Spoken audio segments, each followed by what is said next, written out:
Segera download Quran Tadabbur, dia meraih tafsir kebaikan. dalam genggaman Contoh Anda. bulan Ramadan adalah bulan Al-Quran.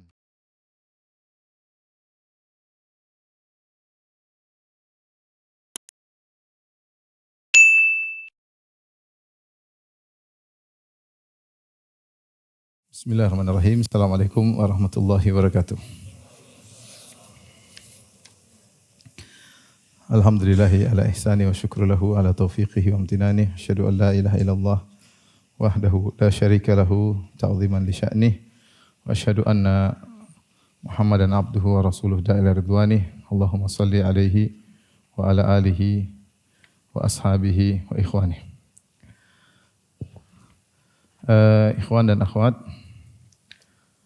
rahimani wa rahimakumullah jami'an.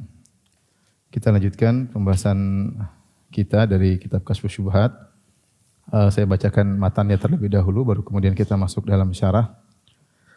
Syekh Muhammad Abdul Wahhab rahimahullah berkata, "Idza arafta ma qultu laka ma'rifata qalbin." Jika engkau telah tahu apa yang telah aku sampaikan kepadamu dengan pengetahuan yang masuk ke dalam hati. Wa arafta syirka billahi alladhi qala Allahu fihi innallaha la yaghfiru ay yushraka bihi wa yaghfiru ma duna dzalika liman yasha. Dan engkau telah memahami syirik kepada Allah yang Allah telah berfirman tentang bahayanya syirik dalam firman-Nya, sungguhnya Allah tidak mengampuni dosa syirik dan mengampuni dosa selain syirik bagi yang Allah kehendaki. Wa arafta dinallahi alladhi ba'atha bihi ar-rusula min awwalihim ila akhirihim alladhi la yaqbalu Allahu min ahadin dinan siwah.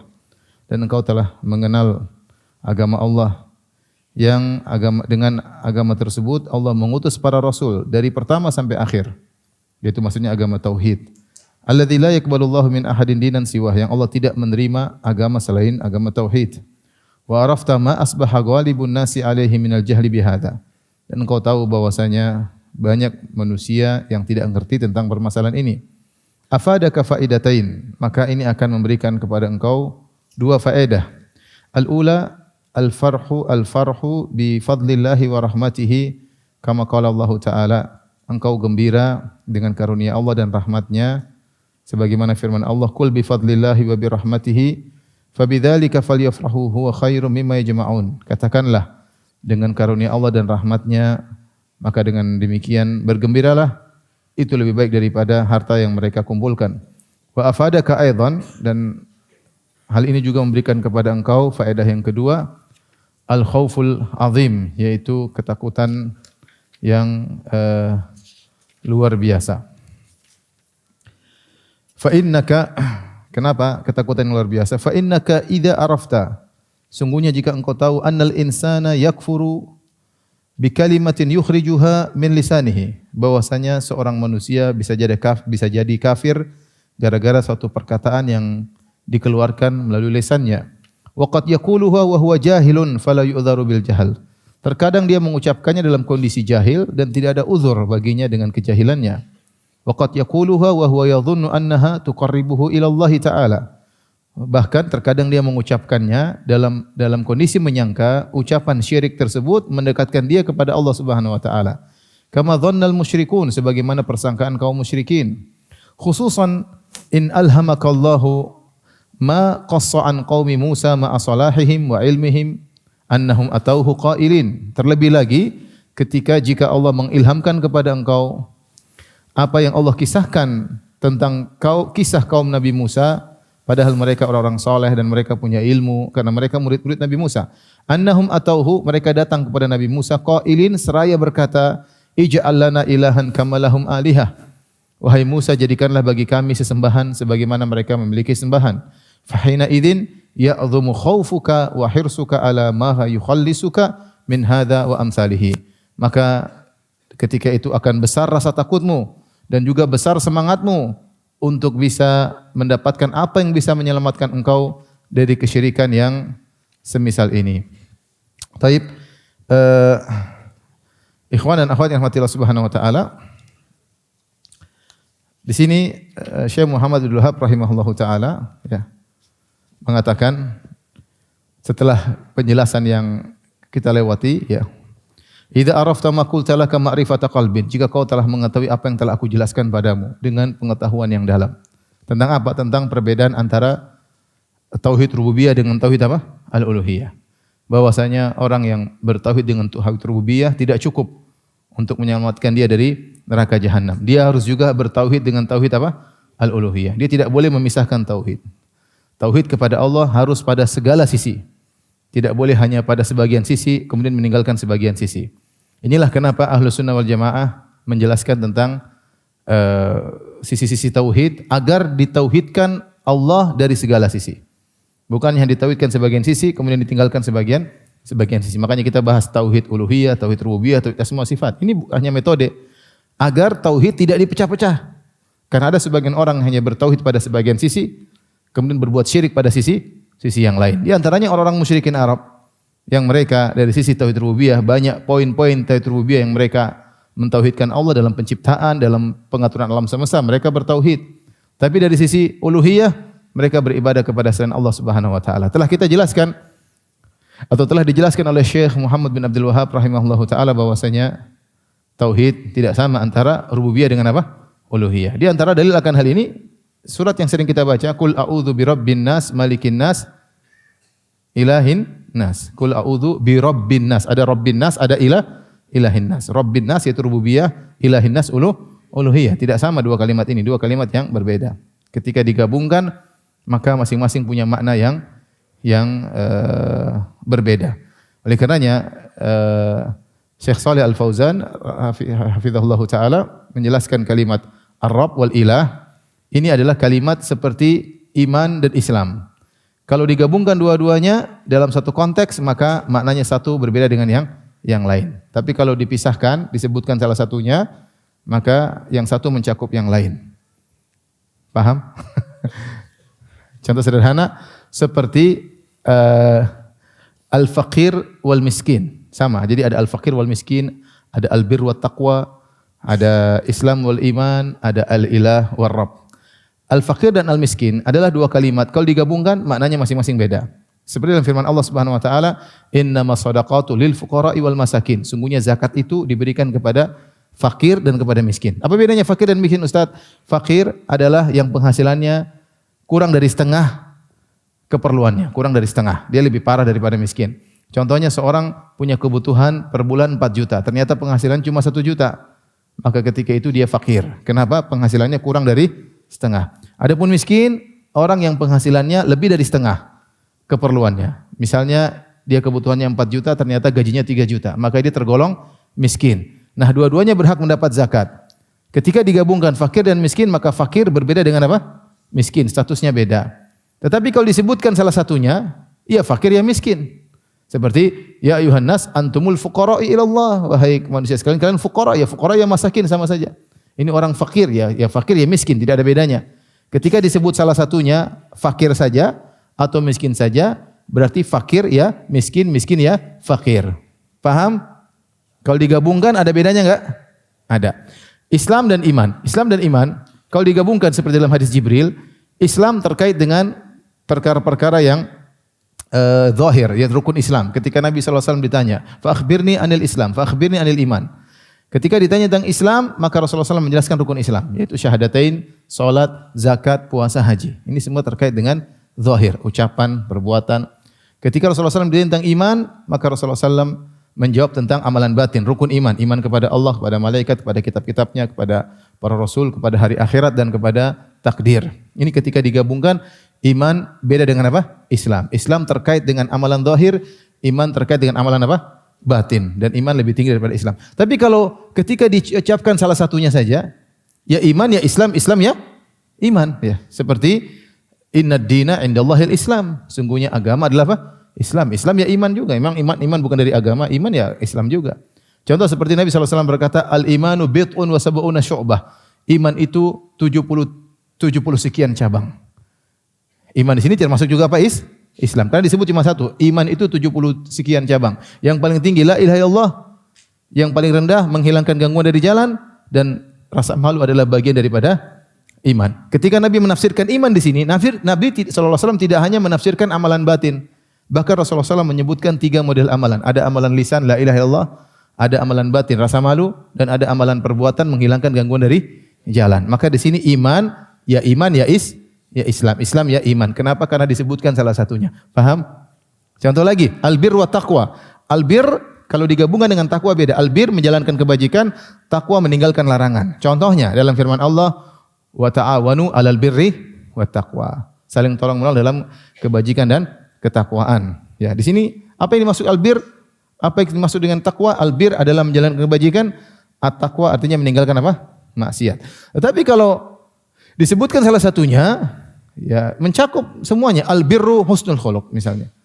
Albirru ya berarti ya takwa juga. Takwa adalah akhlak yang mulia misalnya. Misalnya ya ayyuhalladzina amanu taqullah, wahai orang beriman bertakwalah kepada Allah. Maksudnya menjalankan kewajiban, menjalankan kebajikan dan meninggalkan apa? Larangan. Ketika disebutkan salah satunya at-taqwa, ya albir ya at-taqwa. Termasuk al-ilah war rabb. Al-ilah war rabb. Kalau disebutkan salah satunya ya Allah ya Rabb, seperti dalam hadis tentang dalam siksa kubur atau dalam pertanyaan malaikat Munkar dan Nakir, mar rabbuk? Siapa Tuhanmu? Ya Rabb, ya ilah sama aja. Ya, karena disebutkan cuma salah satunya. Tapi kalau disebutkan dua-duanya, Ar-Rabb berbeda dengan apa? Al-Ilah. Contohnya dalam surat An-Nas. Qul a'udzu birabbin nas, qul a'udzu birabbin nas, rabbin nas.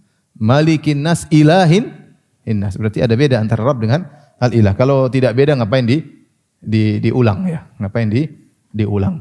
Jadi intinya ada namanya rububiyah, ada namanya uluhiyah. Sudah dijelaskan bahwasanya hanya mengakui Allah Maha Pencipta, tidak ada yang mencipta selain Allah, hanya mengakui tidak ada yang mengatur alam semesta, hanya Allah semata. Itu tidak menjadikan seorang selamat dari kesyirikan. Tidak menjadikan seorang diterima Islamnya, karena itu juga diakui oleh orang-orang musyrikin Arab. Sudah kita jelaskan kan? Baik. Wa arafta syirka billahi alladzi qala Allahu fihi, dan engkau sudah mengetahui apa syirik yang dimaksud dalam Al-Qur'an. Kesyirikan yang dimaksud dalam Al-Quran adalah beribadah kepada selain Allah. Berdoa kepada selain Allah. Itu yang sering disebut di dalam Al-Quran. Ya. Fala tad'u ma'allahi. Ya. Wa may yad'u ma'allahi ilahan akhar. Fala tad'u ma'allahi ahadan. Jangan berdoa kepada selain Allah. Jangan berdoa kepada Allah dan juga selain Allah. Man mata wa huwa yad'u min dunillahi niddan. Siapa yang meninggal dalam kondisi berdoa kepada selain Allah, dakhalan nar, maka masuk neraka jahanam. Dan syirik tentang doa ini yang paling sering disebutkan dalam nas-nas. Kenapa? Karena dia adalah syirik yang paling parah. Syirik yang paling parah dari dua sisi. Pertama, dia syirik yang paling parah. Makanya Allah berfirman, "Wa man adhallu mimman yad'u min dunillah." Siapa yang lebih parah daripada orang yang berdoa kepada selain Allah, yang lebih sesat daripada orang yang berdoa kepada selain Allah? Tidak ada yang lebih sesat. Orang paling sesat adalah orang yang berdoa kepada selain Allah. Kenapa syirik paling parah adalah berdoa kepada selain Allah? Karena pada doa itulah nampak kehinaan seorang hamba. Nampak kebutuhan seorang hamba. Nampak bukti dia seorang hamba Allah. Ternyata kehinaan tersebut dia serahkan kepada selain Allah. Ternyata dia minta kepada dalam kondisi ketakutan, dalam kondisi genting. Dia telah berkata, ya Abdul Qadir Jailani. Ya ini super syirik. Lebih syirik daripada orang menyembelih kepada selain Allah. Lebih syirik daripada orang, sama-sama syirik ya. Sama-sama neraka. Tapi ini lebih parah ya. Makanya paling sering disebutkan dalam nusus, dalam Al-Quran maupun Sunnah adalah syirik tentang berdoa kepada selain Allah. Dalilnya banyak sekali. Yang kedua, kenapa sering disebutkan dalam dalil-dalil? Karena ini syirik yang paling sering terjadi. Syirik yang paling sering terjadi adalah syirik berdoa kepada selain Allah. Maka engkau telah mengetahui kesyirikan yang Allah sebutkan dalam firman-Nya, "Innallaha la yaghfiru ay yushraka bih." Sungguhnya Allah tidak mengampuni dosa kesyirikan, wa yaghfiru ma duna dzalika liman yasha, dan Allah mengampuni dosa selain syirik bagi yang Allah kehendaki. Artinya siapa yang meninggal dalam kondisi musyrik maka tidak akan diampuni. Tapi siapa yang meninggal dalam kondisi berdosa selain syirik masih mungkin diampuni. Meninggal dalam kondisi sedang berzina, tahu-tahu meninggal. Tentang narkoba, tahu-tahu meninggal. Lagi merampok, tahu-tahu meninggal. Lagi durhaka sama orang tua, tahu-tahu meninggal. Wanita lagi bentak-bentak suami, tahu-tahu meninggal. Ini semua dosa bukan syirik. Artinya kalau orang meninggal dalam dosa tersebut masih mungkin diampuni. Terancam dengan neraka tapi masih mungkin diampuni. Beda kalau meninggal dalam kondisi syirik. Lagi pergi ke dukun, percaya dukun, lagi nyembelih kepada selain Allah, lagi berdoa kepada mayat-mayat, setelah itu meninggal. Maka ini tidak akan diampuni. Sehingga kau tahu yang dimaksud dengan syirik yang disebutkan dalam Al-Quran bukan syirik meyakini adanya Tuhan selain Allah. Paham? Bukan meyakini, itu juga syirik, tapi bukan itu yang dimaksud. Paham? Karena orang-orang musyrikin Arab tidak beriman akan hal tersebut. Orang musyrikin Arab tahu yang mencipta sama hanya siapa? Allah. Dan dalam Al-Quran terlalu banyak, kita sudah jelaskan pada pertemuan-pertemuan sebelumnya. Orang-orang musyrikin Arab tahu tidak ada yang mengatur alam semesta kecuali hanya Allah. Jadi yang dimaksud dengan syirik itu bukan meyakini ada Tuhan pencipta selain Allah, bukan. Tapi syirik yang dimaksud berkait dengan uluhiyah, berdoa kepada selain Allah, menyembelih kepada selain Allah, itu yang dimaksud. Harus kau paham tersebut. Ini yang kedua. Pertama kau tahu tentang beda rububiyah uluhiyah, yang kedua kau tahu syirik yang dimaksud adalah terkait dengan uluhiyah. Meskipun syirik lebih umum daripada itu. Tapi yang datang dalam nas-nas kebanyakan terkait dengan apa? Uluhiyah, syirik dalam tauhid al-uluhiyah. Kemudian yang ketiga, wa arafta dinallahi alladzi ba'atsa bihi ar-rusula min awwalihim ila akhirihim alladzi la yaqbalu Allahu min ahadin dinan siwahu. Dan engkau telah mengetahui bahwasanya agama Allah yang Allah utus para rasul untuk menyeru kepada agama tersebut dari awal rasul dari Nuh sampai rasul yang terakhir Muhammad sallallahu alaihi wasallam semuanya adalah tauhid. Yang Allah tidak menerima agama selain agama apa? Tauhid. Selain agama tauhid. Agama yang dibawa oleh Nabi Musa adalah agama tauhid. Agama yang dibawa oleh Nabi Isa adalah agama tauhid sebelum terjadi penyimpangan. Agama yang dibawa oleh Nabi Nuh, Nabi Daud, Nabi Sulaiman semuanya agama tauhid. Dan itulah konsekuensi logis ketika yang mencipta kita hanyalah Allah, maka Dia saja yang berhak untuk diibadahi. Logis banget ya. Apa sih hubungan paling puncak antara seorang makhluk dengan Sang Khalik? Hubungannya adalah beribadah kepada Sang Khalik. Karena itu bukti dia sebagai apa? Makhluk. Nah, kalau kemudian hubungan paling urgen yang paling penting adalah dia mengakui sebagai hamba dengan beribadah kepada Sang Khalik. Kemudian dia beribadah kepada selain Sang Khalik, jelas dia melakukan dosa yang sangat besar, yang sangat dimurkai oleh Allah Subhanahu wa taala, yang tidak akan diampuni oleh Allah Subhanahu wa taala. Kemudian berikutnya, ini perkara yang tiga, kau tahu agama yang Allah utus itu agama tauhid. Tidak ada agama yang lain, tauhid. Yang selain, adapun syariat bisa berbeda-beda. Kata Nabi SAW, nahnu ma'syaral anbiya abna'u allat. Dinuna wahid wa ummahatuna syatta. Kami para rasul adalah seperti anak-anak sebapak.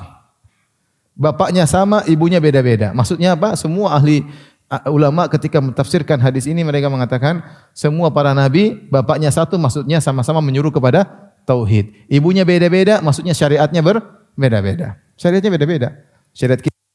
Syariat kita dengan syariat Nabi Musa sebelumnya dengan atau Nabi Isa ada bedanya ya. Apalagi Nabi Nuh ya dan yang lainnya beda, tapi sama-sama menyuruh kepada tauhid. Itulah yang disebut bapaknya satu, ibunya berbeda. Jadi seluruh agama para rasul dari awal sampai akhir adalah tauhid. Walau qad ba'atsna fi kulli ummatin rasulan an ibudullaha wajtanibut taghut. Sungguh kami telah mengutus pada setiap umat seorang rasul yang setiap rasul tersebut menyeru, ubudullaha wajtanibut taghut. Sembahlah Allah semata dan jauhilah yang namanya taghut. Taib. Ini yang ketiga. Yang keempat, wa arafta ma asbaha ghalibun nasi alaihi minal jahli bihada. Dan kau tahu banyak orang sekarang jahil dalam hal ini. Jahil. Ya, kalau kita bicara tentang manusia di dunia ini, ya kebanyakannya jahil. Malah lebih banyak orang muslim atau orang kafir? Orang kafir. Yang nyembah pencipta alam semesta, ya, dengan dibandingkan dengan penyembah makhluk, lebih banyak yang menyembah apa? Makhluk. Yang menyembah matahari, yang menyembah benda-benda langit, yang menyembah arwah-arwah, yang menyembah pohon, yang menyembah sapi, menyembah monyet, menyembah tikus, ya. Banyak, menyembah patung-patung, banyak sekali. Bukan ratusan juta, miliaran. Miliaran apa ratusan juta? Miliaran. Penduduk India berapa miliar? Menyembah berhala. Penduduk Cina muslim dipotong kaum muslimin sudah berapa? Miliar, banyak. Menyembah Nabi Isa berapa miliar? Menyembah Nabi Isa banyak atau tidak? Banyak, bukan banyak lagi, banyak. Banyak ya. Muslim sedikit, enggak banyak. Ya, banyak orang jahil tentang hal ini. Kemudian juga dalam kaum muslimin sendiri banyak orang yang belum paham ya tentang uluhiyah dan apa? Rububiyah, bahwasanya yang berhak disembah hanya Allah semata ya. Tapi alhamdulillah ilmu mulai tersebar mulai banyak yang paham ya. Ya, di tanah air kita masih banyak dukun ya. Masih banyak orang menyuruh kepada kesyirikan, masih banyak orang menyuruh kepada meminta-minta kepada penghuni kubur, masih banyak ya. Afadaka faidatain. Pengetahuan ini memberikan kepada engkau dua faedah. Pengetahuan apa? 4 tadi. Yang pertama, tahu bedanya rububiyah dengan apa? Uluhiyah. Bahwasanya orang musyrikin Arab mengakui rububiyah tapi menolak uluhiyah. Pengetahuan yang kedua apa? Syirik, hakikat syirik yang Allah larang oleh syirik terkait dengan apa? Uluhiyah yang datang dalam nas, meskipun syirik lebih umum. Yang ketiga, mengetahui bahwasanya agama yang diterima oleh Allah cumalah agama apa? Tauhid.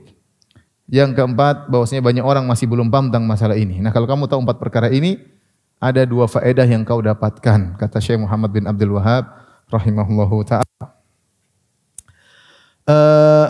Yang pertama, al-farah bi fadlillah, ya. Gembira dengan karunia Allah Subhanahu wa taala, wa rahmatihi, dan rahmat Allah Subhanahu wa taala. Artinya bergembiralah. Sebagaimana firman Allah Subhanahu wa taala, "Qul bi fadlillahi wa bi rahmatihi." Katakanlah dengan karunia Allah dan rahmatnya, "Fa bidzalika falyafrahu." Maka bergembiralah, "Wa khairun mimma yajma'un." Karena itu lebih baik, rahmat Allah dan karunia lebih baik daripada harta yang mereka kumpulkan. Ini dalil bahwasanya seorang bergembira dengan nikmat agama yang dia dapatkan. Seorang bergembira dengan nikmat agama yang dia dapatkan. Seperti dalam surat At-Taubah juga ayat 124, kata Allah, "Wa idza ma unzilat suratun faminhum man yaqulu ayyukum zadatu hadhi imana fa ammal ladzina amanu fazadathum imanan wa hum yastabshirun." Jika diturunkan surat oleh Allah Subhanahu wa taala, maka di antara mereka ada yang berkata, "Siapa di antara kalian setelah turun surat yang baru kepada Nabi sallallahu alaihi wasallam dengan turun surat ini bertambah imannya?" Adapun orang-orang yang beriman, fazadathum imanan. Orang beriman maka semakin tambah iman mereka, wa hum yastabshirun, dan mereka gembira. Mereka gembira. Jadi maksudnya orang semakin belajar, semakin tambah. Kalau dulu kan para sahabat nunggu turun ayat yang baru, nunggu turun surat baru, semakin tambah turun surat mereka tambah iman, tambah semangat beramal, tambah semakin keyakinan. Mereka bergembira dengan hal tersebut. Nah, ini sunnah. Jadi kalau orang mendapatkan perkara agama yang baru, ilmu, atau dia belajar agama yang baru, atau dia mengamalkan suatu amalan ibadah, maka dia bergembira ya. Man sarrahu man sarratu hasanatuhu wa sa'atu sayyi'atuhu fahuwa mu'min. Siapa yang amal solehnya membuat dia senang, dia tentram dengan amal solehnya, dan maksiatnya membuat dia gelisah, maka itulah orang mukmin. Itulah orang mukmin.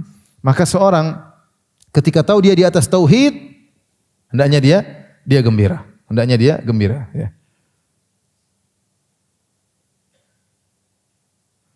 Ini yang saya sampaikan, bahwasanya nikmat yang antum dapatkan, antum harus syukuri. Antum tidak berdoa kecuali hanya kepada Allah. Masih banyak orang yang beribadah kepada selain Allah Subhanahu wa taala ya. Masih banyak orang beribadah kepada selain Allah. Masih ada miliaran orang yang beribadah kepada selain Allah. Masih banyak kaum muslimin yang masih rancu kepada mereka tentang makna tauhid ya. Masih banyak kaum muslimin yang mungkin tidak mengerti tauhid dengan benar sehingga terjerumus dalam banyak amalan-amalan yang bisa menjerumuskan mereka dalam kekufuran atau kesyirikan ya. Dan alhamdulillah kita bersyukur kepada Allah mengenal tauhid dan juga mengenal apa? Sunnah. Sekarang semakin jelas antum lihat di dunia maya, ada yang bilang beginilah, bilang begitulah. Aneh-aneh ya. Tapi ada yang percaya enggak? Banyak yang percaya. Yang bilang ini sumur sambung ke Zam-Zam ya, di Mekah, ada yang percaya enggak? Ada yang percaya ya. Yang bilang kalau mau jadi wali daftar ke Nabi Khidir bawa formulir, ada yang percaya enggak? Ada yang percaya. Apa saja yang diucapkan oleh orang sekarang yang bilang bahwasanya Nabi Muhammad SAW adalah nur dari Allah Subhanahu wa taala, ini kesyirikan, ada yang percaya enggak? Ada yang percaya. Yang mengatakan bahwasanya semua alam semesta ini dari nur Muhammad, ada yang percaya enggak? Ada yang percaya. Ya. Alhamdulillah kita di atas apa? Di atas apa? Di atas sunnah, ya, di atas sunnah. Kita bersyukur kepada Allah Subhanahu wa taala. Ya. Ini yang pertama, maka seorang bergembira dengan karunia yang Allah berikan kepadanya, mengenal tauhid dan juga mengenal sunnah Nabi sallallahu alaihi wasallam ya. Yang sunnah semuanya mengajarkan kita untuk tidak beribadah kecuali hanya kepada Allah. Ini faedah yang pertama. Adapun faedah yang kedua, afadaka aidan al-khauful azim, al-khauful azim. Dan memberikan faedah kepada engkau juga, faedah yang kedua yaitu rasa takut yang besar. Rasa takut yang besar.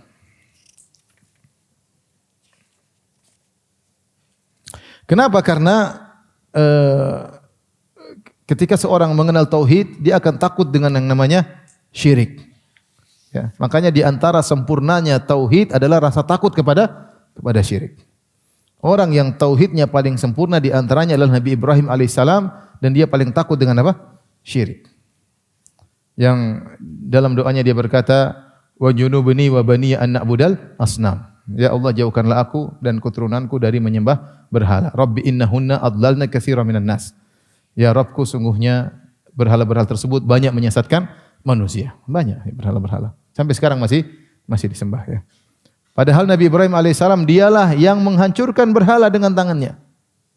Dia yang berdebat dengan para penyembah berhala. Itu pun dia takut dengan kesyirikan. Dialah yang berdebat dengan para penyembah bintang-bintang dan benda-benda langit, dan dia pun takut dengan apa? Kesyirikan. Dialah yang membangun Ka'bah dan menyuruh orang untuk beribadah kepada Allah, dia tetap saja takut dengan apa? Kesyirikan. Ya. Jadi seorang yang bertauhid dia harus takut dengan syirik, karena tidak ada jaminan siapa yang sekali bertauhid tidak bakalan syirik. Tidak ada jaminan seperti itu. Tidak seperti perkataan sebagian orang ya, yang mengatakan kalau udah masuk Islam tidak bakalan syirik, tidak bakalan apa? Syirik. Seperti kemarin kita bacakan sebagian perkataan mereka yang mengatakan bahwasanya namanya syirik adalah mengakui ada pencipta selain Allah. Dan siapakah seorang muslim yang punya keyakinan tersebut? Seakan-akan dia berkata seorang muslim tidak mungkin apa? Syirik. Karena menurut dia namanya syirik itu meyakini ada Tuhan selain Allah. Ya, sehingga dia mengatakan siapa orang muslim seperti itu? Ya. Padahal terlalu banyak dalil yang menunjukkan bahwasanya akan terjadi kesyirikan dan syirik itu samar ya. Intinya ikhwan dan akhwat yang rahmatillah subhanahu wa ta'ala, menimbulkan rasa takut ya, tentang bahaya kesyirikan. Seorang tidak merasa aman dengan tauhid yang dia miliki. Yang dia miliki. Taib. Kemudian untuk menjelaskan agar timbul rasa takut dalam dirimu, dalam diri kita maksudnya, Syekh Abdul Wahab rahimahullah ta'ala, beliau berkata, fa innaka, kenapa kau harus takut, rasa takut? Fa innaka idza arafta anal insana yakfuru bi kalimatin yukhrijuha min lisanihi. Jika kau tahu seorang bisa kafir gara-gara satu kata yang dia keluarkan dari lisannya. Wa qad yaquluha wa huwa jahilun fala yu'dharu bil jahl. Dan terkadang dia mengucapkannya dalam kondisi kejahilan dan tidak ada uzur baginya dengan kejahilan. Wa qad yaquluha wa huwa yadhunnu annaha tuqarribu ila Allah. Bahkan sebagian orang mengucapkan kata-kata kufur dan dia menyangka kata-kata kufur itu mendekatkan dia kepada Allah Subhanahu wa taala. Ya, ini dia ingin jelaskan, lihat ada berbagai macam model kekufuran yang seorang terjerumus ke dalamnya tanpa dia sadari. Yang pertama dia mengatakan seorang bisa kufur dengan kata-kata, dan itu benar. Akidah Ahlussunnah wal Jamaah menjelaskan tentang sebab-sebab kekafiran bisa dengan keyakinan, bisa dengan perbuatan amaliyah, kemudian bisa dengan perkataan. Bukan seperti orang-orang Murji'ah yang mengatakan namanya kufur hanya dengan keyakinan, tidak, ya. Orang bisa kufur dengan perbuatan, orang bisa kufur dengan perkataan. Seperti firman Allah Subhanahu wa taala, wa laqad qalu kalimatal kufri. Sungguh mereka telah mengucapkan kata-kata kufur. Jadi kata-kata kufur, orang mengucapkan kata-kata bisa jadi kufur. Ya. Seperti di zaman Nabi sallallahu alaihi wasallam ada sebagian orang yang kufur gara-gara mengejek para sahabat. Ya.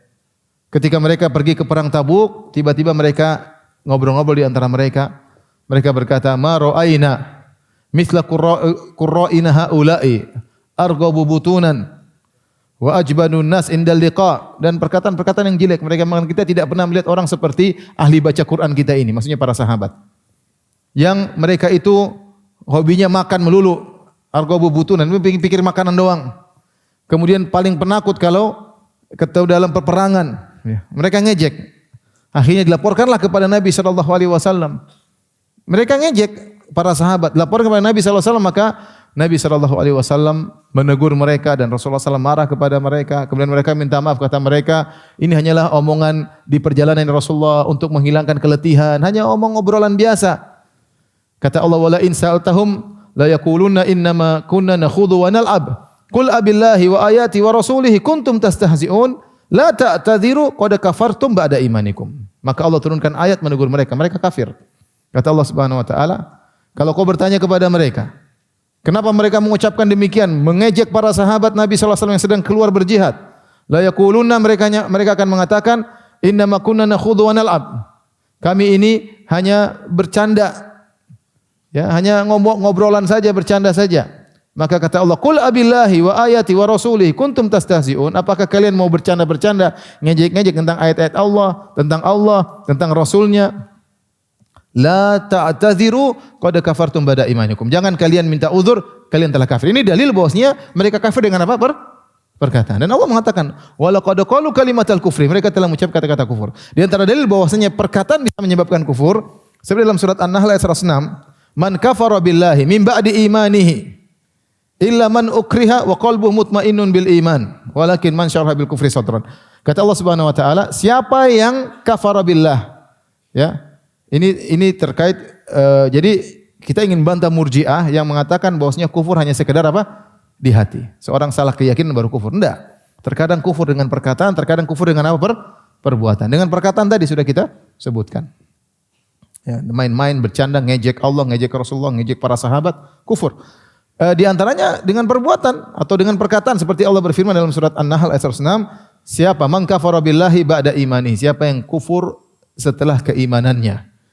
Illa man ukriha wa qalbuhu mutmainnun bil iman. Yang diberi uzur cuma orang yang dipaksa sementara hatinya masih dalam kondisi iman. Taib. Perhatikan ayat ini. Kata Allah, siapa yang kafir setelah beriman. Yang dapat uzur siapa? Yang dipaksa. Taib. Seorang kita bisa gambarkan dalam benak kita. Seorang dipaksa untuk apa? Untuk berucap kekufuran, mengamalkan kekufuran, atau dipaksa untuk meyakini kekufuran. Berucap dan berbuat. Namanya keyakinan enggak bisa dipaksa, ya.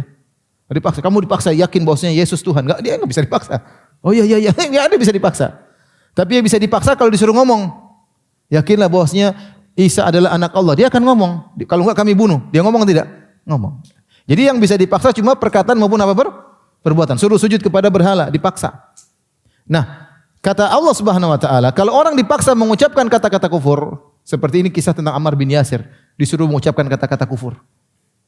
Atau dipaksa berbuat perbuatan kufur, kalau dia dipaksa dia tidak kafir. Kalau dipaksa tidak apa? Kafir. Berarti dipahami, kalau tidak terpaksa dia kafir. Kalau tidak terpaksa berarti dia apa? Dia kafir. Ya. Ammar bin Yasir ketika bapaknya Yasir dibunuh, ibunya Sumayyah ditusuk kemaluannya oleh Abu Jahal dengan tombak, ya. Ya, Ammar tidak kuat, maka dia dipaksa mengucapkan kata-kata kafir dan dia mengucapkannya. Kemudian dia ketemu Nabi turunlah ayat ini bahwasanya kamu tidak mengapa karena kamu dipaksa. Artinya kalau dia mengucapkannya tanpa terpaksa, kafir atau tidak? Kafir.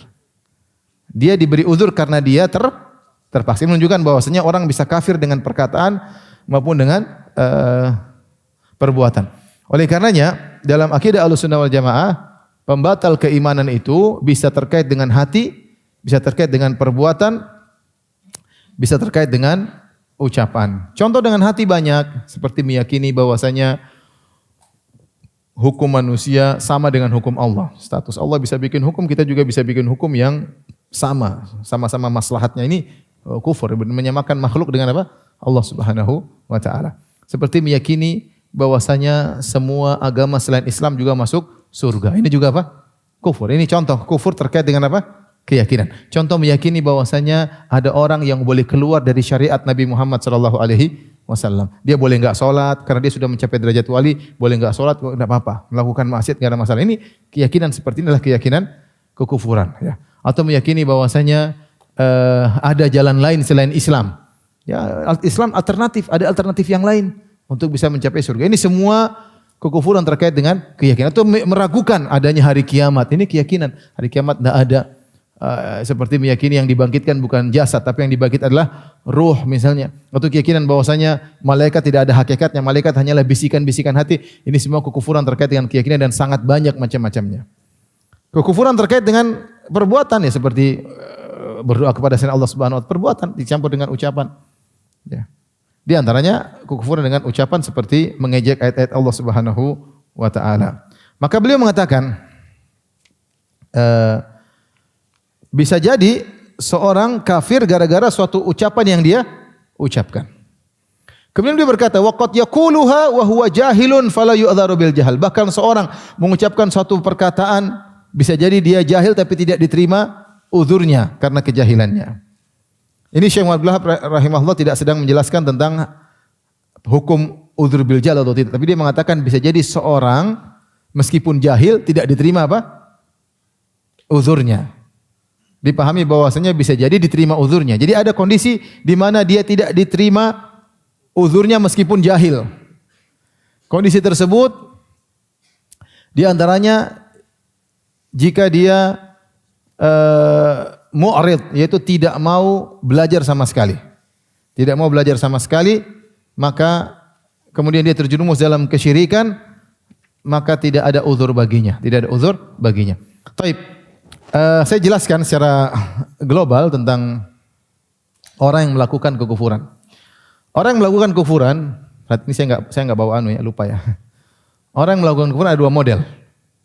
Model pertama dia memang orang kafir, bukan orang muslim. Pertama dia muslim, yang kedua orang apa? Muslim. Orang non muslim ini mungkin dia melakukan kufuran. Non muslim ini ada dua.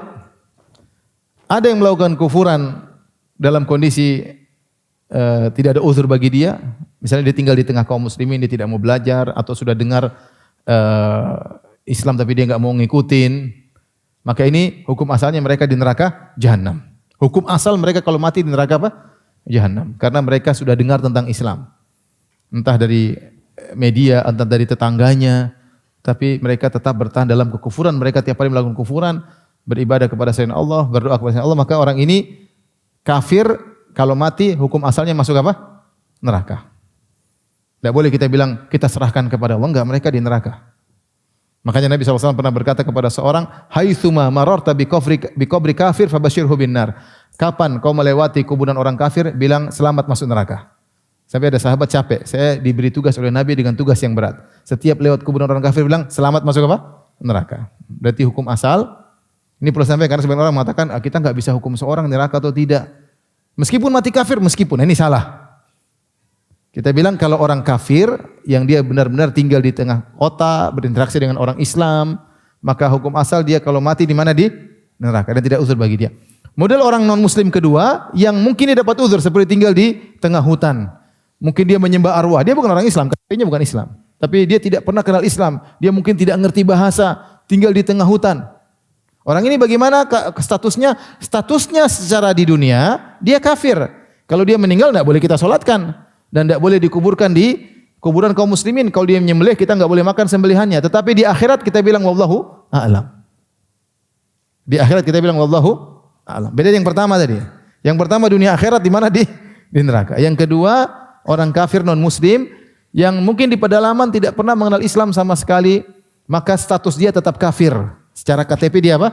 Kafir, berlaku kepada dia hukum-hukum kafir seperti sembelihannya haram, kemudian kalau dia meninggal tidak boleh kita salatkan, tidak boleh kita doakan ampunan bagi dia, tetapi hakikatnya di akhirat hanya Allah yang tahu. Kenapa? Karena kemungkinan uzur pada dia sangat besar.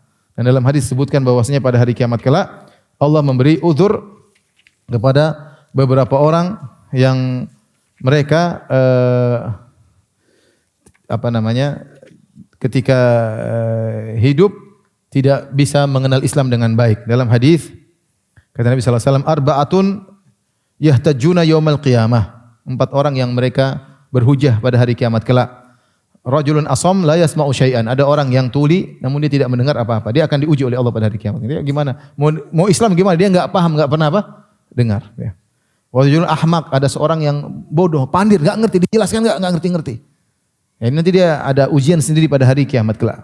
Kalau dia orang Islam, orang Islam. Kalau dia non Muslim, kita bilang dia di dunia hukumnya hukum non Muslim, tapi di akhirat Allah yang lebih tahu. Warajulun harim, orang yang pikun, nggak ngerti, diajari nggak ngerti. Warajulun mata fil fatrah, dan orang yang meninggal di masa fatrah tidak sampai kepada dia syariat para nabi sama sekali. Nah, orang-orang seperti ini, ya kalau mereka belum masuk Islam, maka muamalahnya di dunia seperti orang kafir, tapi di akhirat yang tahu hanyalah Allah. Paham sampai sini? Saya ulang. Orang non Muslim ada dua. Muslim yang pertama, yang mereka tahu tentang Islam, tinggal di sekitar orang Islam, mereka pandai baca, mereka tahu tentang mereka ini. Hukumnya orang kafir kalau meninggal di mana, di neraka kekal selama-lamanya. Model kedua non Muslim yang punya uzur, mungkin di tengah hutan, mungkin enggak bisa dengar, enggak ngerti bahasa Inggris, enggak ngerti bahasa Indonesia, apalagi bahasa Jawa ya. Kemudian dia hidup enggak pernah dengar Islam sama sekali, kemudian mati. Ini bagaimana? Dia muamalahnya muamalah orang kafir. Tapi hakikatnya di akhirat hanya Allah yang tahu. Tapi kita selesai dari orang kafir. Sekarang kita orang Muslim. Non-Muslim. Non-Muslim yang terjerumus dalam kesyirikan, dalam kekufuran. Ijma ulama bahwasanya jika non-Muslim ini, orang Muslim bukan non-Muslim. Jika orang Muslim ini terjerumus dalam kekufuran atau kesyirikan, dia adalah baru masuk Islam ya, atau tinggal di daerah yang jauh dan tidak sampai ilmu kepadanya, maka diberi uzur. Ini sepakat. Dia baru masuk Islam. Kemudian dia minum khamr. Kamu minum khamr? Oh, khamr boleh kok, enggak apa-apa. Ya enggak boleh zina, khamr boleh. Dia enggak tahu ya, dia baru masuk Islam, wajar. Dia belum mengerti seluruh hukum-hukum Islam. Padahal kalau dalam Islam menghalalkan khamr hukumnya kufur. Karena menghalalkan semua orang sudah tahu hukumnya haram, dia bilang apa? Halal, maka apa? Kufur. Atau dia baru masuk Islam kemudian berzina. Saya pikir yang enggak boleh cuma sama istri orang, kalau sama cewek boleh. Mungkin. Ini tidak bisa kita kafir. Karena menghalalkan zina kafir, tapi dia baru masuk Islam. Dia baru masuk Islam. Teman saya dari Amerika waktu di Madinah, dia cerita, ya Firanda, mungkin ada orang baru masuk Islam. Kadang imamnya baca Quran, dia joget di belakang, jadi makmum, joget mungkin bacanya enak, dia joget ya. Kadang dia azan sambil joget. Allah. Saya bilang benar, iya benar, baru masuk Islam dia nggak ngerti. Dia senang masuk Islam, azan sambil joget, dia pikir kayak musik pop yang lainnya. Kemudian dia azan sambil joget. Orang lihat menghina ini, masa azan sambil, dia nggak ngerti. Coba yang kan orang Islam, orang lagi imamnya ngaji terus dia joget-joget di belakang. Kita bilang kafir nggak? Ini kafir ngejek sholat. Dia nggak ngerti. Ya. Ini contoh, maksudnya orang terjerumus dalam kekufuran jika dia baru masuk Islam atau tinggal daerah yang jauh yang ilmu tidak sampai kepada dia, tidak ngerti kalau ini syirik. Dia pikir kalau mau dapat keberkahan bangun rumah nyembelih ayam di tanah, dia pikir itu baik, maka ini kita katakan dia dapat uzur. Faham? Ini. Yang kedua, dia terjerumus dalam kesyirikan, ya. Tidak ada uzur. Dia sudah ngerti, tapi dia melawan, kemudian dia tetap melakukan kesyirikan, sudah dijelaskan kepada dia, ditegakkan hujjah. Ya ini bisa divonis kufur dengan syarat. Syarat kata Syekh Islam Taimiyah yaitu iqamatul hujjah wa zawalus syubhah. Syaratnya tidak semua orang bisa melakukannya. Kalau kita ingin memvonis dia, pertama kita harus tegakkan hujjah, jelaskan dengan detail, kemudian kita mendebat syubhatnya. Ini secara teori. Kapan kita sudah menegakkan hujjah?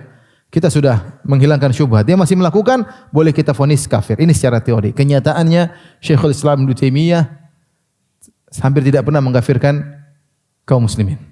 Bahkan dia mendebat orang-orang yang terjerumus dalam kesyirikan. Bahkan dia tulis buku seperti dia bantah Al-Bakri. Dia pun tidak mengkafirkan Al-Bakri yang mengatakan boleh beristighatsah kepada Rasulullah SAW yang sudah meninggal dunia.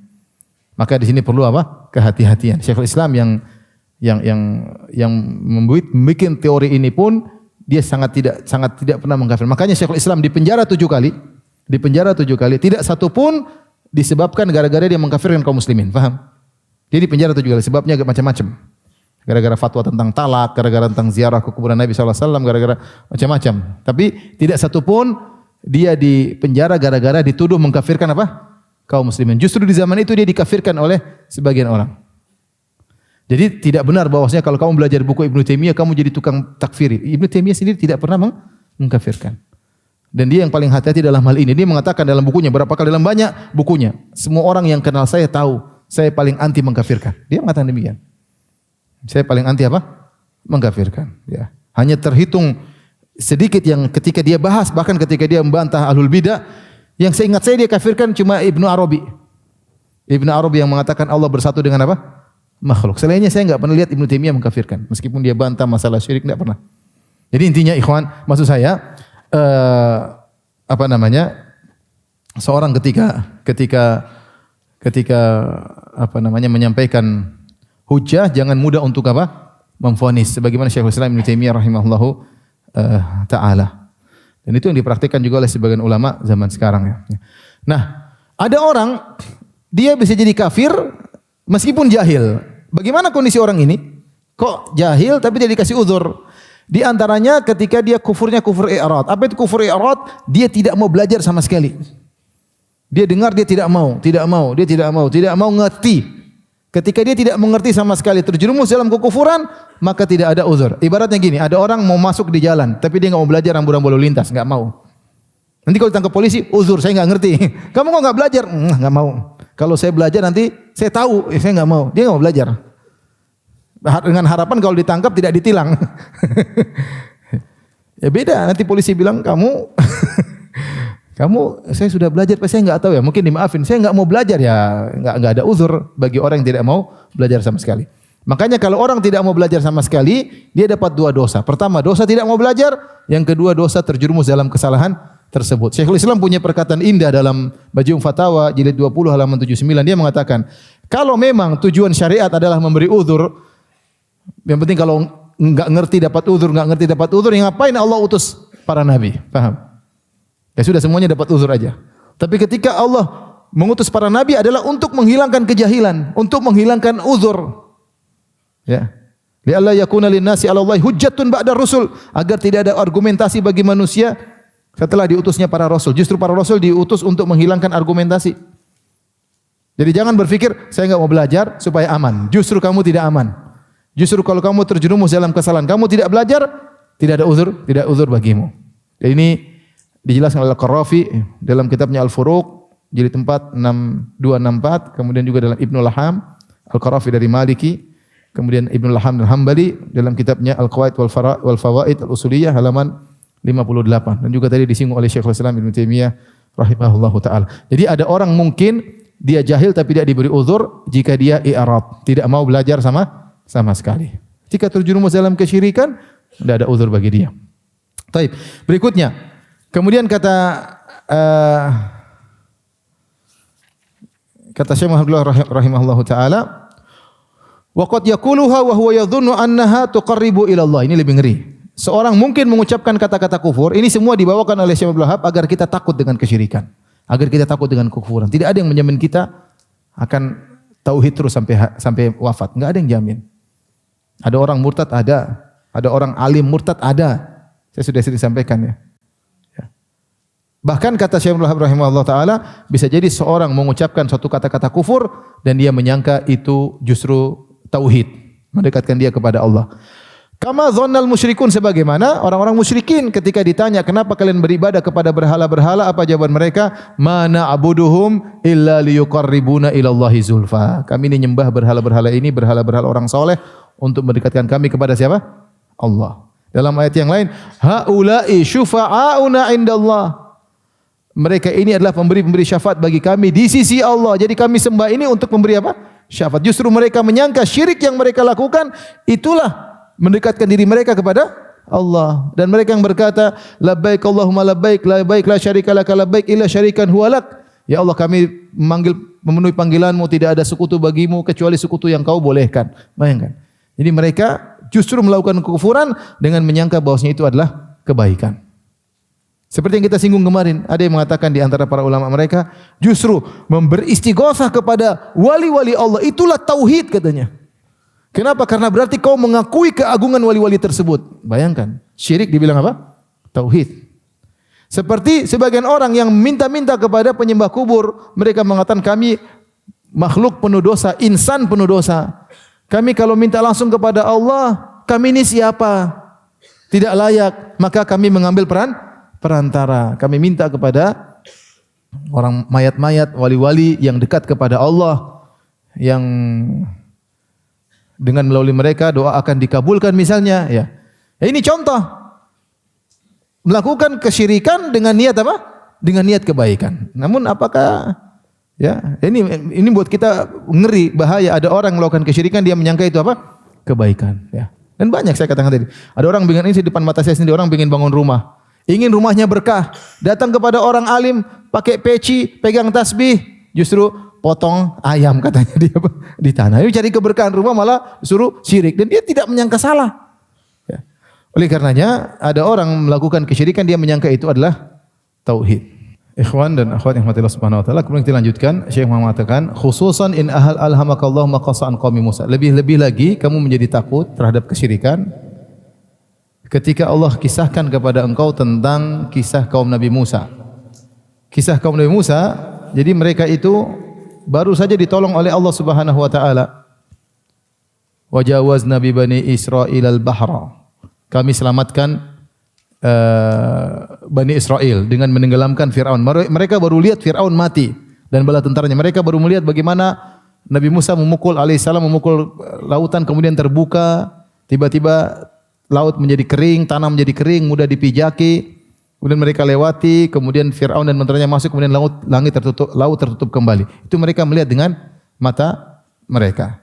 Setelah mereka baru melewati lautan, baru menyaksikan hal yang hebat tersebut, fa'atau ala qaumin yaqufuna ala asnamil lahum. Tiba-tiba mereka ada sekelompok orang, mereka melihat sekelompok orang yang sedang nongkrong di berhala-berhala mereka dalam bentuk api.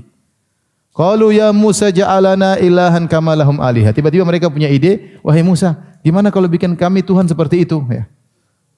Maka Nabi Musa marah. Ya. Nabi Musa mengatakan, ya, innakum qaumun tajhalun, ya. Ya. Ij'alan ilahan kama lahum alihah, ya. Qala innakum qaumun tajhalun, ya. Sungguhnya kalian orang-orang yang bodoh. Syekh ingin menyampaikan, lihatlah mereka ini. Mereka orang-orang murid-muridnya Nabi Musa, ada kesolehan juga dalam diri mereka. Mereka juga punya ilmu, tapi ketika mereka melihat kesyirikan, mereka kemudian ingin punya sesembahan seperti sapi-sapi tersebut. Ini menunjukkan bahwasanya bukan syarat orang melakukan kesyirikan niat untuk syirik, bukan syarat. Apakah kaum Nabi Musa niat untuk kufur? Tentu tidak. Mereka tidak berniat untuk menentang Allah. Tapi mereka itu menyangka itu jalan untuk dekat kepada Allah. Makanya mereka minta, tolong ya Musa jadikanlah kami sembahan seperti mereka punya. Mereka tidak berniat untuk melawan Allah. Mereka saja baru diselamatkan oleh Allah Subhanahu wa taala, ya. Ya, maka ini adalah hal yang menakjubkan. Mereka baru diselamatkan oleh Allah, terus mereka lihat berhala disembah, mereka ingin punya berhala seperti ini. Ini pernah terjadi juga pada sebagian sahabat Nabi sallallahu alaihi wasallam. Seperti dalam hadis Abu Waqid Al-Laitsi radhiyallahu anhu, dia mengatakan, "Nahnu kharajna ila Hunain wa nahnu hudatsa'u ahdin bi kufrin, ya, walil musyrikina sidratun yaqufuna indaha wa yanutuna biha aslihatahum. Famararna bi sidratin faqulna ya Rasulullah ij'al lana zata anwat kama lahum zatu anwat." Kami waktu itu baru keluar bersama Nabi dalam perang Hunain. Sebagian kami baru masuk Islam. Ya, kemudian orang-orang musyrikin punya pohon yang mereka sering nongkrong di situ, beribadah, itu mendem di situ, bertapa di situ. Kemudian mereka menggantungkan senjata-senjata mereka agar semakin berkah. Kami punya ide, ya Rasulullah, ij'al lana zata anwatin kama lahum zatu anwat. Ya Rasulullah, bikinkan kami pohon seperti itu juga, agar kami cari berkah sebagaimana mereka. Lihat para sahabat ini murid-muridnya Nabi SAW, tapi mereka baru masuk Islam. Rasulullah marah, Rasulullah mengatakan, innama qultum kalladzi qala banu Israil li Musa walladzi nafsu Muhammadin biyadihi. Ya, apa yang kalian ucapkan itu seperti ucapan kaum Nabi Musa kepada Nabi Musa ketika minta dibuatkan sapi seperti orang-orang musyrikin punya sapi. Jadi bisa jadi orang melakukan kesyirikan tanpa dia sadari, dan bukan merupakan syarat kufur harus berniat kufur, tidak harus. Makanya dalam Al-Qur'an Allah Subhanahu wa taala menyebutkan innahum muttakhadhu syayatin awliya'a min dunillah wa yahsabuna annahum muhtadun. Kata Allah Subhanahu wa taala, sungguhnya mereka menjadikan setan-setan sebagai wali-wali mereka dan mereka menyangka mereka di atas hidayah. Mereka menyangka mereka di atas apa? hidayah. Jadi belum tentu orang kafir itu orang Nasoro lah. Orang Nasoro menyangka mereka kafir? Enggak. Mereka menyangka mereka jalan ke surga. Mereka tidak. Kalau mereka tahu ini kufur kepada Tuhan, mereka tidak mau. Tapi mereka tidak tahu. Dan mereka menyangka itu justru yang benar. Justru kalau bertauhid harus lewat Nabi Isa. Kamu tidak akan selamat kecuali lewat beribadah lewat siapa? Nabi Isa. Ya, tapi apakah ini uzur bagi mereka? Tidak. Intinya maksud dari pembahasan ini, kalau kamu tahu apa yang sudah saya jelaskan kata Syekh Abdul Wahab rahimahullah taala, maka ada dua hal. Pertama, kau gembira di atas tauhid. Yang kedua, kau juga harus takut. Jangan sampai terjerumus dalam apa? Kesyirikan. Karena ada orang yang mengucapkan kata-kata membuat dia kufur. Asal ngomong aja. Ya, ngomong seperti sekarang banyak orang. Ya. Maaf, semua agama sama masuk surga kok. Maksudnya ngomong asal ngomong ya. Kadang ngejek syariat, kadang ngejek ini banyak. Zaman sekarang apalagi zaman liberal ya. Mudah mereka anjing hu akbar, lihat di YouTube ada anjing hu akbar. Ada bikin areal bebas Tuhan. Ajib ini apa ini main-main. Areal bebas Tuhan. Terus areal penuh iblis maksudnya bebas Tuhan. Jadi aneh-aneh tapi mereka bebas, enak ngomong seenaknya. Mau mencela ini, mencela Al-Quran, mencela ini, mencela sunnah, bebas ngomong seenaknya. Bahasa Jawa saudele dewe terserah. Mau enak ngomong terserah. Ya. Ada orang yang mengucapkan satu perkataan kufur dalam kondisi jahil tapi tidak diberi uzur. Yaitu ketika dia berpaling dari apa? Mengenal kebenaran. Ya. Seperti firman Allah Subhanahu Wa Taala, bal aktsaruhum la ya'lamunal haqqa fahum mu'ridun dalam surat Al-Anbiya 24. Kebanyakan mereka tidak mengenal kebenaran, jahil. Tapi kenapa? Fahum mu'ridun karena mereka berpaling. Kejahilan mereka karena berpaling itu tidak menjadikan uzur bagi mereka. Lain halnya kalau orang sudah berusaha belajar kemudian terjerumus enggak ngerti ini dapat uzur. Karena dia sudah berusaha. Adapun sejak awal tidak mau belajar tauhid tidak ada uzur. Dan ada juga orang kata Syekh Abdul Wahab, ada orang yang ingin melakukan kesyirikan dan dia menyangka itu justru tauhid padahal itu adalah apa? Kesyirikan. Maka engkau harus hati-hati. Apalagi Rasulullah telah mengabarkan ada orang di kemudian hari akan terjadi kesyirikan kembali bagi umat ini. Kata Nabi SAW di antaranya, la taqumus sa'ah hatta yalhaqa qabailu min ummati bil musyrikin. Tidak akan tegak hari kiamat sampai kabilah-kabilah dari umatku ikut orang-orang musyrikin. Wa hatta ta'budu qabailu min ummatil awthana. Tidak akan tegak hari kiamat sampai ada kabilah-kabilah dari umatku menyembah kembali berhala. Ini menunjukkan akan terjadi kesyirikan. Demikian kata Nabi SAW, la taqumus sa'ah hatta tattariba aliyat nisa'i daus ala dhil khalasah. Tidak akan tegak hari kiamat sampai pantat-pantat para wanita dari kabilah Daus bergoyang-goyang di sekitar berhala Dzil Khulasah. Dzil Khulasah ini dihancurkan tapi nanti kemudian hari akan ada lagi kesyirikan kembali penyembahan terhadap apa? Berhala. Ini mungkin saja. Kejahilan sekarang saja banyak dilakukan. Berhala-berhala juga masih banyak ya. Jadi ini tujuan dari pembahasan kita agar kita bersyukur dan sekaligus waspada. Kalau kita di atas tauhid, ingatlah itu karunia dari apa? Dari Allah. Tidak ujub. Ya, tidak ujub. Wallahu taala alam bisawab. Demikian wabillahi taufiq wal hidayah. Assalamualaikum warahmatullahi wabarakatuh.